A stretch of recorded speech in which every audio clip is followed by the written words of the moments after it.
இதெல்லாம் நாம சொல்றது நமக்கு நல்லதா? இங்க பாருங்க, NDTVல உங்க தலைவர் கொடுத்த பேட்டி, அது வெளியில சொன்னது, அது சொன்னதும் அயோக்கியத்தனம். அவர் பேட்டி கொடுத்ததும் சார் அயோக்கியத்தனம் சார். அது அப்படிதான் கொடுக்கணும் சார்.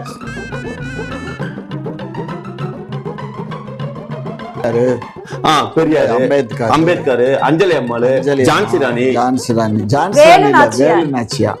வேலு நாச்சியாரும் ஜான்சி ராணி ஒரே மாதிரி தான் சார் இருக்காங்க. ஆமா, கன்ஃபியூஸ் ஆகுது. நீங்க அவர்கிட்ட சொல்லி வேலு நாச்சியா படத்தை மாத்தி வைக்க சொல்லுங்க. அப்ப சுடுகாட்டுல இருந்து அந்த நீங்க தான் சொன்னீங்க பில்லி சூனியம்லாம் அவங்க வச்சு அந்த ஏவல்ல வந்து எந்திரிச்சு வந்து கேட்க மாட்டாங்களா சார்? அவங்களுக்கு எல்லாம் நமக்கு சாதகமா பேசுவாங்க சார். ஓ அப்படியா? ஆமா, எம்ஜிஆரோட ஆவியே எங்க ஆள்கிட்ட பேசி நீ பண்ணுப்பா நான் பாத்துக்கிறேன்னு சொல்லியிருக்கு.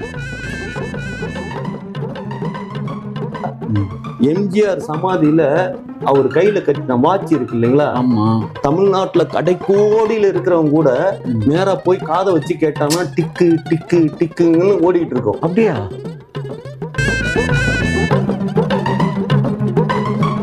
புரியுதுங்களா? ஆனா மக்கள் மட்டும்தான் இப்ப எங்க பக்கம் இருக்காங்க. வீட்டுக்கு ஒரு ஓட்டு, வீட்டுக்கு ஒரு விஜய் இருக்காரு சார்.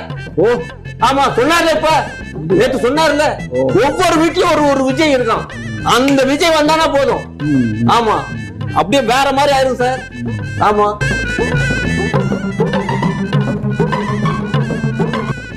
கேட்டேன், மறக்காதீங்க உங்களுக்கு சார். நான் சொன்னதெல்லாம் மாத்தி சொல்ல மாட்டேன் சார். நான் என்னைக்கும் வந்து கரெக்டா தான் சொல்லுவேன். திரிஷா முதலமைச்சர் தமிழ்நாட்டுல இல்ல, பாண்டிச்சேரியில. தமிழ்நாட்டுக்கு ஜெயலலிதா மாதிரி தமிழ்நாட்டுக்கு அந்த அம்மா சிஎம் வரும்னு சொன்னீங்க சார். அவங்களாம் ஆவாங்க சார். அவங்க ஆவாங்கன்னா எப்படி சொன்னாங்கன்னா, இவரு PM ஆகுறப்ப அவங்க சிஎம். இங்க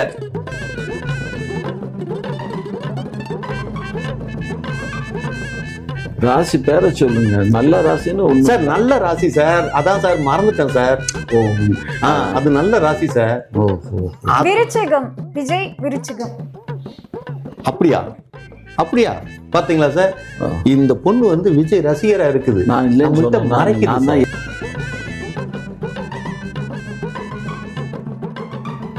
57 5 வயசு கூட சார்.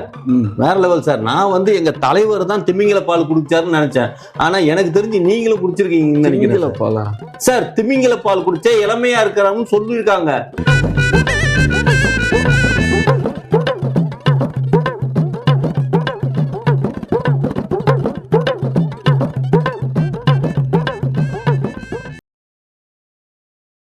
இப்போ தமிழக வெற்றி சொல்றேன்னா, இந்த NDTVக்கு எங்க தலைவர் எப்படி பேட்டி கொடுத்தாரு, அது மாதிரி இந்த கேமரா இதெல்லாம் ஆஃப் பண்ணிட்டு உட்காந்து நாம சொல்றத அவங்க கேட்டுக்கிட்டாங்கன்னா நல்லா இருக்கும். அவங்க போய் வெளியில சொல்லிக்கலாம். நாம சொல்லணுமா சார்? இதெல்லாம் நாம சொல்றது நமக்கு நல்லதா? இங்க பாருங்க, NDTVல உங்க தலைவர் கொடுத்த பேட்டி, அது வெளியில சொன்னது, அது சொன்னதும் அயோக்கியத்தனம். அவர் பேட்டி கொடுத்ததும் சார் அயோக்கியத்தனம் சார். அது அப்படிதான் கொடுக்கணும் சார். சார், உங்க காலத்துல நீங்க போய் பார்த்திருப்பீங்கல்ல, பத்திரிகையாளர்களை போய் எம்ஜிஆர் சந்திப்பார். எம்ஜிஆர் போய் பத்திரிகையாளர் சந்திப்பார். எம்ஜிஆர் சொல்லுவார், அவங்க போய் எழுதுவாங்க. எழுதுறத படிப்பான். அப்ப எம்ஜிஆர் சொன்னதுதானே அர்த்தம். எம்ஜிஆர் எப்பவுமே வந்து பத்திரிகையாளர்களை நேரடியா தான் சந்திச்சு அவர் நேரடியா தான் பேசுவாரே தவிர, அவர் பேசுறத வாங்கணும் எல்லாத்தையும் கும்மலா கேமராவை ஆஃப் பண்ணிட்டு மைக் செட் எல்லாம் ஆஃப் பண்ணிட்டு கும்மலா உட்காந்து அது வந்து கொலையா மந்திரிக்கன்னு யார் பண்ணுவான்? பிஜேபிக்காரன் தான் பண்ணுவான். RSSல நான் 4 சாக்கா முடிச்சிருக்கேன். RSSல என்ன பண்ணுவாங்கன்னா, இந்த மாதிரி ஸ்கூலுகளில் காலேஜில் கிரவுண்டை நாங்கள் வாங்கிக்கிட்டு அங்கே ரவுண்டு வந்து இங்கே மீனாட்சி காலேஜ்லேயே நடந்துச்சு, சாக்கா நடந்துச்சு. ரவுண்டாக உட்காந்துக்கிட்டு கதை சொல்கிறோம், கொலையா மந்திரிக்க மாதிரி உட்காந்துக்கிட்டு. சார் என்னங்க சார், என்ன எங்க தலைவர் மோடியை ஃபாலோ பண்றாரு சார். மோடி இது வரைக்கும் கொலகொலா மந்திரிக்கிற மாதிரி கொலகொலா மந்திரிக்கா சார். மோடி அதான் சார் பண்றாரு சார். ஒரு இந்தியாவோட பிரைம் மினிஸ்டர் சார், அவரை ஃபாலோ பண்றது தப்பா சார்? அப்ப மக்கள் ஓட்டு போட்டு அவரை பிரைம் மினிஸ்டர் ஆக்கி வச்சிருக்கோமே, அது நாம தப்பா இல்ல அவரு தப்பா? ஓஹோ, அப்ப மோடி இது வரைக்கும் எவனும் சார் எங்க சார் பத்திரிகையாளர் மீட் பண்ணிருக்காங்க? அவர் பிரதமரா இருக்காரு, பண்ணல. பிரதமரா வர்றதுக்கு முன்னாடி பார்த்தாங்க. மோடி அவர்கள் கொள்கை எதிரி பாஜக அப்படின்லாம் வந்து சொல்லிட்டு இருந்தீங்களே, அது என்னாச்சு? இப்போ உண்மைதானா? ஏங்க, நாங்க கொள்கை எதிரினா நல்லா ஒண்ணு தெரிஞ்சுக்குங்க. நாங்க வந்து கலைஞர் ஐயா, ஜெயலலிதா அம்மா அவங்களோட கொள்கை வரைக்கும் நாங்க வந்து ஏத்துக்கிறோம். புரியுதுங்களா? அப்புறம் எங்களோட கொள்கை தலைவரை ஏற்கனவே நாங்க வந்து பின்னால வச்சிருப்போம். போல் எல்லாம் பார்த்துருக்கீங்களா? இது பெரியார், அம்பேத்கர், அஞ்சலி அம்மாள், ஜான்சி ராணி, வேலு நாச்சியா. இங்க படுத்துற நிமிஷம்னால தாங்க முடியலையே, தலை வலிக்குதுடா. வேலு நாச்சியாரும் ஜான்சி ராணி ஒரே மாதிரி தான் சார் இருக்காங்க. ஆமா, கன்ஃபியூஸ் ஆகுது. நீங்க அவர்கிட்ட சொல்லி வேலு நாச்சியா படத்தை மாத்தி வைக்க சொல்லுங்க. உங்க தலைவர் துஷ்யானந்திட்ட சொல்லுங்க. மாத்தி எல்லாம் வைக்க சொன்னா சார், வேலு நாச்சியார்னு எழுதி வச்சா போதும். எழுதி வச்சு, ஆமா இது வேலு நாச்சியார் அப்படின்னு, ஜான்சி ராணிக்கு இது ஜான்சி ராணி, 2 பேரும் தொப்பி போட்டிருக்காங்க, 2 பேரும் வால் வச்சிருக்காங்க சார். கன்ஃபியூஸ் ஆகுது சார். நம்ம சின்ன வயசுல பெரும்பாலும் வந்து அந்த இம்போசிஷன்ஸ் கொடுப்பாங்கல்ல, அதுல எழுதி எழுதி ஜான்சி ராணின்னு எழுதி எழுதி மண்டல எப்போதுமே வேலு நாச்சியார் நிக்க மாட்டேங்குது, ஜான்சி ராணி தான் நிக்குது. வேலு நாச்சியாரை பத்தி எங்க ஹிஸ்டரியில கூட யாருமே சும்மா ஒரு பக்கம் தான், அதுக்கு மேல சொல்ல மாட்டானுங்க. அது இருக்கட்டும் சார். ஆனா செத்து போனவங்க தான் எங்களுக்கு கொள்கை தலைவர்கள், புரியுதுங்களா? உயிரோடு இருக்கிறவங்க எந்த கொள்கையும் நாங்க ஏத்துக்க மாட்டோம். புரிஞ்சுக்கோ, அவர் கரெக்டா சொல்றாரு. நீ தப்பா கேட்கிற கேள்விய அவர் தான் கரெக்டா சொல்றாரு, கேளு. என்ன பொழப்பு இது? நம்ம வாழ்க்கை எதை நோக்கி பயணமா போய்கிட்டு இருக்குன்னே தெரியலையே. அதாவது உயிரோட இருக்கவங்க அவங்களுக்கு கொள்கை தலைவர்கள் கொள்கையே கிடையாது சார். அவங்கள்ட்ட உயிரோட இருக்கிறவங்கள்ட்ட கொள்கை கிடையாது, செத்து போனாதான் கொள்கை இருக்கு. அவங்கள்ட்ட தான் கொள்கை இருக்கு. என்டிவில கேட்டு சொன்னாங்களே, கலைஞரும் ஜெயலலிதாவும் இப்ப நாங்க கொள்கை தலைவரா ஏத்துக்கிறது காரணம் என்ன? அவங்க இல்ல. ஆமா சார், ஒருத்தரோட கொள்கையை நம்ம ஃபாலோ பண்றோம்னா அவங்க முன்னால வந்து எவனும் கேள்வி கேட்டக்கூடாது. என்ன ஏன்டா என் கொள்கையை ஏன்டா பின்பற்றுறேன்னு, புரியுதுங்களா? அப்ப கேள்வி கேட்காத எவன் கேட்பாங்க? ஜோக் பத்தியா? கிளியரா சார், சீரியஸா சொல்றேன் சார். என்னங்க சார் ஜோக்குங்கிறீங்க?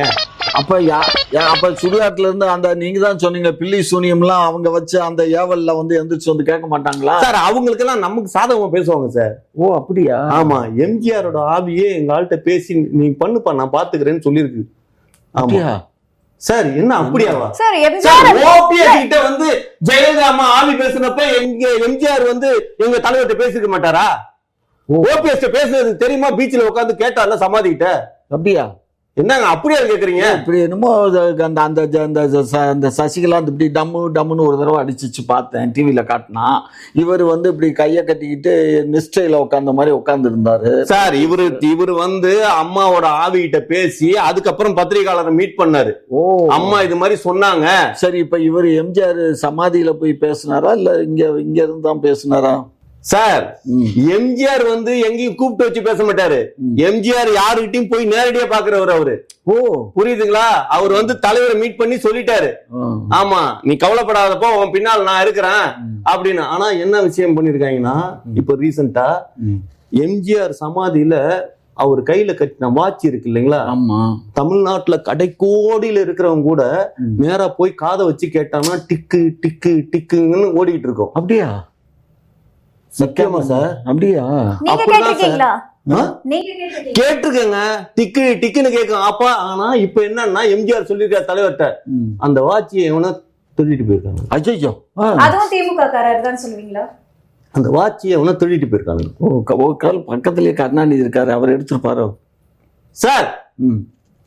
அவர் தானே பூமிக்குள்ளேயே எடுக்க முடியும். அதுதான் சார் தேடி கண்டுபிடிக்கிறதுக்கு தலைவர்கிட்ட சொல்லியிருக்காரு. எல்லாத்த திமுக காரணங்க சார், வாட்சிய கூட திருடுறானுங்க சார். ஏன்னா நூதன திருட்டை திமுக தான் பண்ணும் அப்படின்னு சொல்றாங்க. அவனுங்க தாங்க எல்லா திருட்டும், அவனுங்க தாங்க. அவனுங்களை தவிர எதுவுமே திருட்டு திராவிடம் அப்படின்னு பேர் தெரியுமா? ஆமா, அவனுங்களை தவிர வேற யாருமே கிடையாது. இந்த மாதிரி ஐயோ இந்த மாதிரி கேவலமான திருட்டு எல்லாம் யார் சார் பண்ணுவாங்க?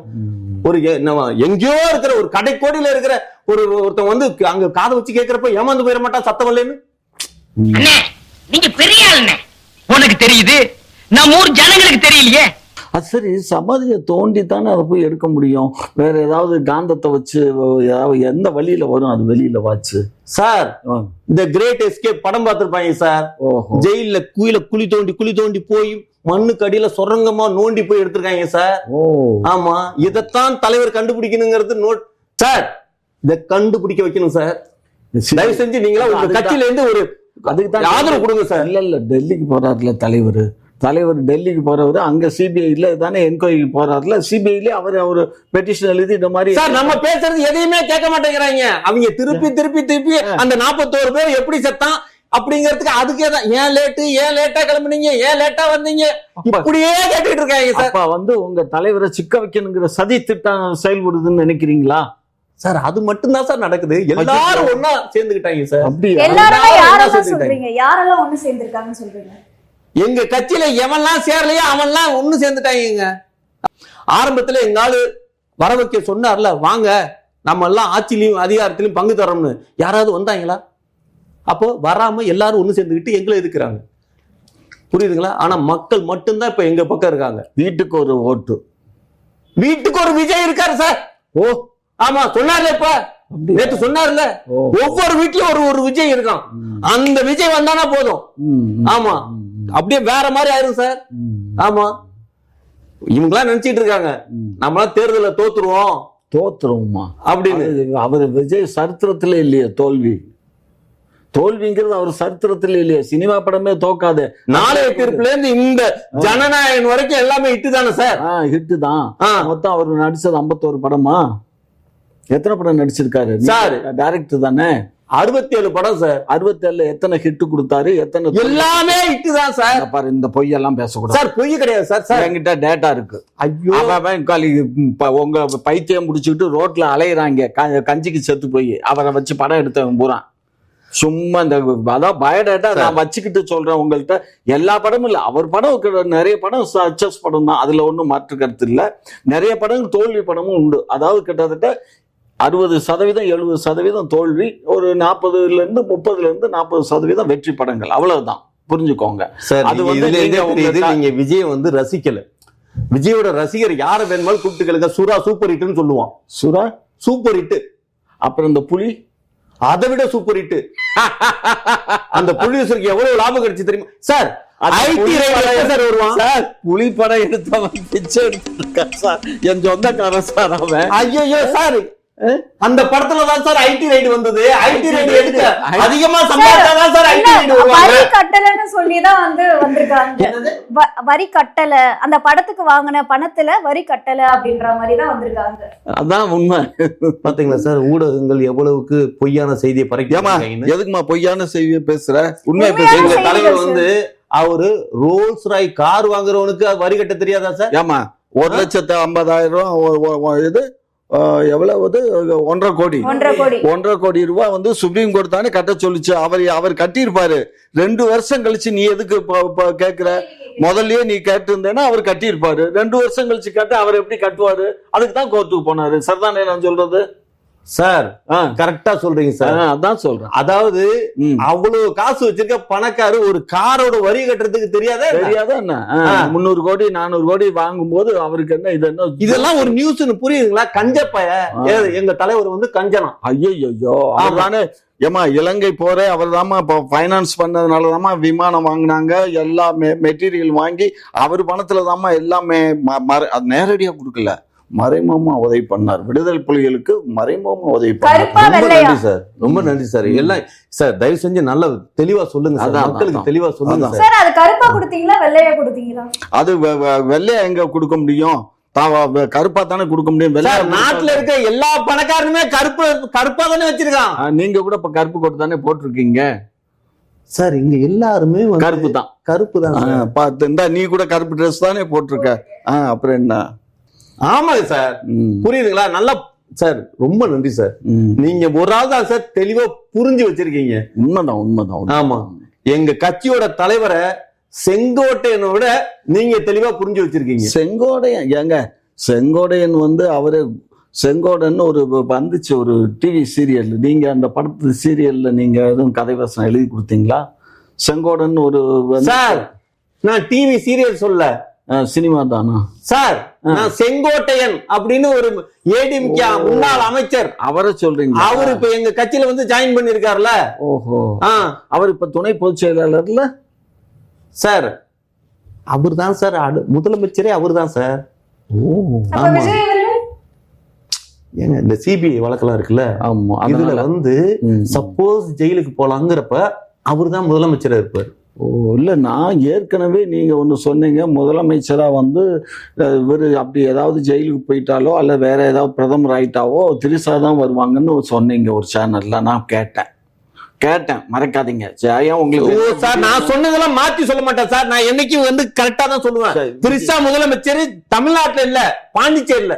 தமிழ்நாட்டுக்கு ஜெயலலிதா மாதிரி தமிழ்நாட்டுக்கு அந்த அம்மா சிஎம் வரும்னு சொன்னீங்க சார். அவங்களும் ஆவாங்க சார். அவங்க ஆவாங்கன்னா எப்படி சொன்னாங்கன்னா, இவரு பிஎம் ஆகுறப்ப அவங்க சிஎம் இங்க.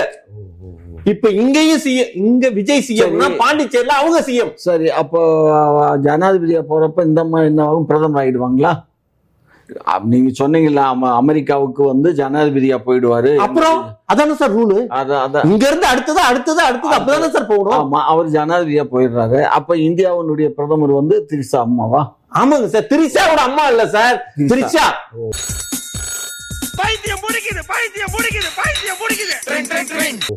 சார் இப்ப இன்னொரு என்ன அப்படின்னா, திரிசாவை காட்டிலும் திரிசா அம்மா அழகா இருப்பாங்க. தெரியுமா உங்களுக்கு? பாத்திருக்கீங்களா சார்? என்ன சார் பாத்திருக்கீங்களா? நீங்க சினி ஃபீல்டுல தானே இருக்கீங்க. என் ஃப்ரெண்டோட ஒய்ஃப் அது. அதெல்லாம் உண்மையிலேயே அழகா இருப்பாங்க. என் ஃப்ரெண்டோட ஒய்ஃப். அதனால எனக்கு வந்து அவங்க குடும்பத்தை பத்தி ஓரளவுக்கு தெரியும். பரவாயில்ல சார். ஏசி சண்முகம் லாட்ஜில் தான் அவர் மேனேஜரா இருந்தாரு. அவங்க ஹஸ்பண்ட். ஓகே. ஸோ அதுக்கப்புறம் தான் இறந்து போனாரு. அதுக்கப்புறம் அங்க ஹோட்டல் கட்டுறாங்கல்ல இதுல அதாம்மா ஆந்திரால, அதுக்கு போய் கொஞ்ச நாள் இருந்து அதை பார்த்துட்டு இருந்தாரு. அந்த கஷ்டத்துல தான் பாவம் அப்படியே இறந்துட்டார். சரி விடு, நீ அவருக்கு இவ்வளவு கஷ்டப்பட்டதுனால தான் சார் வாழ்க்கையில பெத்தவங்க கஷ்டப்படுறப்ப பிள்ளைங்க நல்லா இருப்பாங்கன்னு சொல்லுவாங்க. பாருங்க, பெத்தவங்க கஷ்டப்பட்டதுனால தான் பிள்ளைங்களோட வளர்ச்சியை பார்த்தீங்களே. அடுத்தாப்புல சிஎம், அடுத்தாப்புல பிஎம், அடுத்தாப்புல ஜனாதிபதி, அமெரிக்க ஜனாதிபதி. இதெல்லாம் கேட்க, அதாவது போறாங்களோ இல்லையோ, இதை கேட்கறதுக்காவது காது குளிர்ச்சியா இருக்குல்ல. இப்ப எனக்கே எவ்வளவு குளிர்ச்சியா இருக்கு. காது குளிர்ச்சியா இருக்கிறதுக்காக சொல்லல, இதெல்லாம் நடைமுறை உண்மை. எல்லாம் ஜாதகத்துல இருக்கு சார். அப்படி சார், கட்டம் தான். கட்டத்தை தவிர நம்ம என்னதான் அந்த 12 கட்டத்துக்குள்ளதான் இருக்கு. அது உள்ளாரதான் எல்லாமே வாழ்க்கை. 27 நட்சத்திரம் தான். ஆமா, அவர் கிறிஸ்தவராச்ச. நட்சத்திரத்துல எல்லாம் அவருக்கு இது உண்டா சார்? அதெல்லாம் ரொம்ப நம்பிக்கை உண்டு சார். அப்படியா? ஆமா. நீங்க வந்து அதாவது அவர் வந்து பூச நட்சத்திரம், கன்னியா லக்னம். ஐயோ ராசி மறந்துட்டேனே. ஆமா, நல்ல ராசி. நல்ல ராசின்னு இல்லையா சார்? ராசி பேரை சொல்லுங்க. நல்ல ராசின்னு சார். நல்ல ராசி சார். அதான் சார் மறந்துட்டேன் சார். அது நல்ல ராசி சார். விஜய் விருச்சிகம். அப்படியா பாத்தீங்களா சார்? இந்த பொண்ணு வந்து விஜய் ரசிகரா இருக்குது. நான் இல்ல, ஏற்கனவே சொன்னேன்ல, அது விஜயுடைய ரசிகை தான். ரசிகை இல்ல, வெளியே ஏதோ சொல்லிட்டு இருக்காங்க. பாத்தீங்களா, போய் சொல்றேன். எப்படியோ சொல்லிட்டு போகுது. நீ அடுத்த கேள்வி. இப்போ சர்க்கார் படத்துல வந்து விஜய் அவர்கள் ஜெயிச்சு கொடுத்துட்டு அதுக்கப்புறம் வந்து அங்க யாரெல்லாம் தொகுதியில் நின்னாங்களோ அவங்கள செலக்ட் பண்ணி தான் வந்து சிஎம்மா ஆகணும் அப்படின்ற மாதிரி ஒரு விஷயத்த முன் வச்சிருப்பாரு. அப்ப அது எல்லாமே படத்துக்காக தானே? ரியல் லைஃப்ல அந்த மாதிரி வந்து தேர்ந்தெடுத்து சிஎம் பதவி கொடுக்க மாட்டாரா? அதுதானே பண்ணிட்டு இருக்காரு. அதானே சொல்றாரு அவரு. அதுதானே பண்ணிட்டு இருக்காரு. ஒருத்தரை தான் தேர்ந்தெடுப்பாங்க. அந்த ஒருத்தர் யாரு? 2 மாசத்துக்கு தான் ஒரு சிஎம் ஆக்குறான்னு சொல்றாருல்ல சார். இவ்வளவு நேரம் என்ன சார் சொல்றீங்க? ஏமா நீ என்னமா மறந்துடுற? காலையில என்ன விளையாட்டு காட்டுறாங்க, எப்படி எல்லாம் சோதிக்கிறாங்க. பொழுது விடிய விட மாட்டேங்கிறாங்களே ஐயா. ஒண்ணு தெரிஞ்சு போச்சுடா, இந்த பிரபஞ்சத்துல உங்க மத்தியில இந்த உசுரை காப்பாத்துறது ரொம்ப சிரமம். தலைவர்கள் இருக்காங்கல்ல, எல்லாரும் 2 மாசம் சிஎம். அடுத்த கட்சிக்காரங்க எல்லாருக்கும் நாம கொடுப்போம். பாத்தீங்களா சார்? தேர்தல்ல வந்து நம்ம ஜெயிக்கிற நிலைமையில இருந்து அடுத்த கட்சி எனக்கு கொடுப்பாங்களா சார்? நீங்க சார் இப்ப இருக்கிற கூட்டணி வேற சார். ஏன்னா தேர்தல் முடிவுல வந்து கூட்டணி ஆட்சி அமைக்கணும்ல சார். தனிப்பெரும்பான்மை வரலன்னா கூட்டாட்சி அமைக்கணும்ல. அப்ப அவங்களுக்கு எல்லாம் பங்கு கொடுத்து உட்கார வைக்கணும்ல முதலமைச்சரா. நீங்களா இருக்கீங்க சார் அந்த இதுல. அப்படியா? ஆமா சார். சார், அவர் கட்சி ஆரம்பிக்கிறதுக்கு முன்னால இருந்தே உங்களுக்கு பாருங்க, ஆண்டவன் வந்து எங்க கட்சி கொடியே உங்களுக்கு கொடுத்துருக்கான். என் கட்சி கொடி அவர் வச்சிருக்காரா? ஒரு கட்சி கொடியை நான் வச்சிருக்கேன் சார். என்னங்க சார், உங்க கட்சி கொடியை அவர் வச்சிருக்காரா? அவர் கட்சி கொடியை நீங்க வச்சிருக்கீங்க சார். நல்ல வேலை. என்னமோ சொன்ன மாதிரி இவரு நம்ம கரகாட்டக்காரன்ல ஒரு காமெடி வரும் பாருங்க, அந்த கதையா இருக்குது. எது? இந்த வண்டியை யாரு வச்சிருக்கா, இந்த காரை யாரு வச்சிருக்கா அப்படிங்கிற மாதிரி சார். அது அந்த கார் வந்து சொப்பன சுந்தரி வச்சிருந்தாங்க. சொப்பன சுந்தரி இப்ப யாரு வச்சிருக்கான்னு கேட்பாரு. சரிங்க சார். இப்போ உங்களுக்கு என்ன வச்சுக்கீங்க சார், இந்த சொப்பன சுந்தரி யார் சார் இதுக்கு முன்னால வச்சிருந்தது? உங்களுக்கு முன்னால? எனக்கு முன்னாடி யாருமே இல்லை தமிழ்நாட்டுல, நான் தான் முதல். அதுக்கப்புறம் இவங்க பாட்டாளி மக்கள் வந்து இதே கலரை வச்சாங்க. அது கேஸை போட்டு கொடியை முன்ன பின்ன மாத்திக்கிட்டோம். அவங்க ஒரு ப்ளூ கலர். அதே கேஸை எப்ப ஏன் சார் போடல நீங்க? போடாத காரணம் என்னன்னா, இதுக்கு நடுவுல கூட்டணி ஆட்சி வைக்கணுங்க. இதுல நடுவுல ஒன்ன போட்டிருக்காரு பாத்தீங்களா? இப்படி மட்டும் இல்லையா, நடுவுல ஒரு கலர் இருக்கும், காவி கலர் இருக்கும், உங்க நாம மாதிரி இருக்கும், கில்லு நாம மாதிரி. அதனாலதான் நான் விட்டுட்டேன், இல்லைன்னா கேஸ் போட்டிருப்பேன். ஓ, ஆக மொத்தம் இப்ப தலைவரை சார்ந்து இருக்கிறீங்க, தலைவர் மாதிரி இல்ல. ஐயோ, எங்க அவரு 200 கோடி வாங்குறாரு, ஒரு வருஷத்துக்கு 1000 கோடி வாங்குறாரு, உச்சபட்ச நடிகர். அவரோட நான் என்ன சாதாரண ஒரு சோட்டா பையன் சார். நான்லாம் ஒரு சார் ஏன் சார் இப்படி? அவர் வயசு 52 சார். ஆமா, உங்க வயசு சார்? எனக்கு என்ன வயசு? எனக்கு மிஞ்சி என்னங்க எனக்கு வயசு 47 57 57. நான் 5 வயசு கூட சார். வேற லெவல் சார். நான் வந்து எங்க தலைவர் தான் திமிங்கல பால் குடிச்சாருன்னு நினைச்சேன். ஆனா எனக்கு தெரிஞ்சு நீங்களும் குடிச்சிருக்கீங்கன்னு நினைக்கிறேன். பாலா சார், திமிங்கல பால் குடிச்சா இளமையா இருக்கிறான்னு சொல்லியிருக்காங்க. மார்க்கண்டேன் என்றும் 16 கேள்விப்பட்டிருக்கீங்களா? அவர் வந்து திமிங்கல பால் குடிச்சுதான் இளமையா இருக்காரு. அது மாதிரி தலைவனுக்கு இப்ப திமிங்கல பால் கொடுத்துதான் இளமையா வச்சுட்டு இருக்காங்க. ஓ, அது எங்க விக்குது சார்? விக்கல சார். நம்ம ஆதவர்ஜுனா இருக்கார்ல, அவர் எதுக்காக கட்சியில உள்ளார சேர்த்திருக்காரு? அவர் ஒரு ஸ்போர்ட்ஸ் மேன். சரி, அவர் பெரிய ஷும்மர். அவர் வந்து திமிங்கலத்திட்ட போய் கடல்ல குதிச்சு போய் திமிங்கல பார்த்து கறந்து எடுத்துட்டு வந்து தலைவர்கிட்ட கொடுத்திருக்காரு. ஆமா, சீரியஸா. இதெல்லாம் வெளியில தெரியாது சார், நம்ம எல்லாருக்கும் தெரியப்பட்ட. கழுதப்பால்னு கேள்விப்பட்டேன், அது இல்லையா? கழுதப்பாலா சார்? திமிங்கல பால் சார், கழுதப்பாலா? கழுதப்பால் தாங்க அந்த காலத்துல ராணிகள்லாம் குளிச்சது. அது ஐயோ, அந்த கழுதப்பால்ல கிளியோபாட்ரா குளிச்சதெல்லாம் அந்த காலம் சார். சரி, ஆமா. இப்ப திரிஷா குளிக்கிறது கழுதப்பால்ல தான். கிளியோபாட்ராவோட அழகுக்கு நம்ம இருக்கணும்னா கழுதப்பால்ல குளிக்கணும். ஆமா, ரொம்ப காலமா இளமையா இருக்குன்னா திமிங்கல பால் குடிக்கணும் சார். இது யாருக்கும் தெரியாது சார். ஏன்னா எல்லாரும் நாட்டுல இருக்கிற எல்லாரும் திமிங்கல பால் குடிக்கணும்னு சொல்லி கடல்ல குச்சிருவாங்க சார். ஆமா, இது வந்து புசி ஐயா வந்து தஞ்சாவூர் பெரிய கோயில்ல இருக்கிற சொரங்க பாதையில இருக்கிற கல்வெட்டுல படிச்சுட்டு வந்து சொன்ன விஷயம். ஐயோ அப்படியா? ஐயோ அப்படியா இல்ல சார், இதான் சார் உண்மை. வெளியில சொல்லாதீங்க சார். இதெல்லாம் நாளைக்கு சரித்திரத்துல வரும். எனக்கு செலவு வைப்பாங்க, ஸ்டூடெண்ட்ஸ் எல்லாம் நோட்ஸ் எடுப்பாங்க. ஆமா, நான் உங்கள்கிட்ட தனியா இவ்வளவு வயசுலயும் இவ்வளவு இளமையா இருக்கிறீங்களே, நீங்களும் திமிங்கல பால் குடிக்கிறீங்களான்னு கேட்டேன். நான் திமிங்கல பால் குடிக்கல, தாய்ப்பால் குடிச்சுதான் நான் வளர்ந்தேன். தாய்ப்பால் தான் குடிச்சேன், சத்தியமா நான் தாய்ப்பால் தான் குடிச்சேன் சார். என்னங்க சார்? என்ன உண்மையே சொல்றேன். தாய்ப்பால் குடிச்சா வயசாயிருவாங்க சார், இளமையா இருக்க மாட்டாங்க சார். அப்படியா? ஆமா. அப்புறம் இப்ப நான்லாம் தாய்ப்பால் தான் குடிச்சேன். சின்ன குழந்தையாவே இருந்துட்டு இருக்கேன். எல்லாருமே வளர்ந்துடல. ஆமா, நாசமா போச்சு. சரி.